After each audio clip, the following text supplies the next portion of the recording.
देश भर में प्रत्येक साल होलिका दहन किया जाता है और हर तरह एक दूसरे को रंग लगाकर बधाई दी जाती है। होली के इस पर्व के पीछे एक दर्दनाक कहानी भी है, जिसे जानने के बाद होलिका के प्रति जो भी आप सभी की धारणा है शायद गलत साबित हो। होलिका और इलौजी की कहानी है। इस बार होलिका दहन के मौके पर होलिका और उसके प्रेमी इलौजी की इस दर्दनाक कहानी के बारे में बताने जा रहे हैं। देश भर में होली का पर्व बहुत धूमधाम से मनाया जाता है और इस पर्व की शुरुआत सबसे पहले ब्रज में की जाती है। होली खेलने से पहले होलिका दहन किया जाता है। होलिका दहन में राजा हिरण्यकश्यप और भक्त प्रहलाद की कथा सुनने को मिलती है और होलिका को खलनायिका के रूप में प्रस्तुत किया जाता है। लेकिन पौराणिक कथा से यह भी मिलती है कि जिसमें वह एक बेबस प्रेमिका होती है जो अपने प्रिय इलौजी को बचाने के लिए मौत को गले लगा लेती है। आइए जानते हैं होलिका की अधूरी प्रेम कहानी जो होलिका दहन पर स्वाहा हो गई। होलिका राजा हिरण्यकश्यप की बहन थी, जिसका विवाह इलौजी से तय हुआ था और दोनों एक दूसरे से काफी प्रेम करते थे। होलिका का विवाह इलौजी से फागुन पूर्णिमा के दिन तय हो गया था, लेकिन पूर्णिमा की रात कुछ और ही मंजूर था। इधर हिरण्यकश्यप अपने बेटे और भगवान विष्णु के भक्त प्रहलाद से काफी परेशान था। राजा ने अपने बेटे को काफी समझाने का प्रयास किया और अलग अलग तरीके अपनाए, लेकिन उसे हर बार नाकामी ही मिली। इसलिए हिरण्यकश्यप ने अपने बेटे की बलि देने का फैसला कर लिया।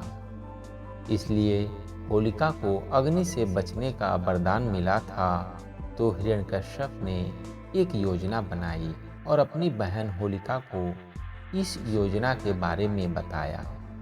योजना के अनुसार होलिका को दुशाल के साथ अपने भतीजे प्रहलाद को लेकर हवन कुंड में बैठना था, जिससे हिरण्यकश्यप को प्रहलाद से मुक्ति मिल जाएगी। इस योजना पर होलिका ने मना कर दिया और बार बार कहने पर भी होलिका नहीं मानी। तब हिरण्यकश्यप ने विवाह में बाधा और इलौजी को जान से मार देने की धमकी दी। हिरण्यकश्यप ने कहा कि शादी से पहले प्रहलाद को लेकर हवन कुंड में बैठ जाना, फिर तुम इलौजी से शादी कर लेना।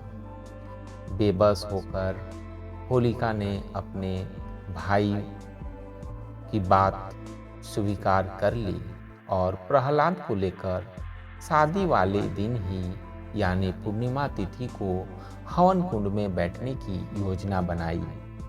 इलौजी को इस बारे में कुछ भी पता नहीं था और वह पूर्णिमा की रात बारात लेकर आ रहा था।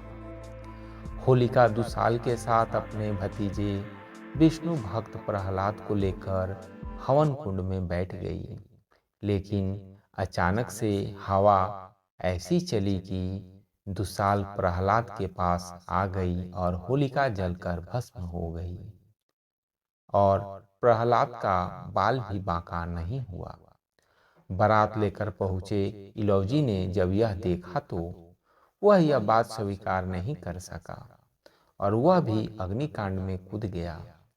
लेकिन तब तक अग्नि शांत हो चुकी थी। व्याकुल इलौजी यह देखकर अपना सुध बुध खो बैठा और सब कुछ छोड़कर वन चला गया। दोस्तों, शायद यह कहानी आप लोगों को अच्छी लगी होगी, परंतु यह कहानी भी एक सत्य है और आप सभी को होली की शुभकामनाएं। ऐसी ही कहानी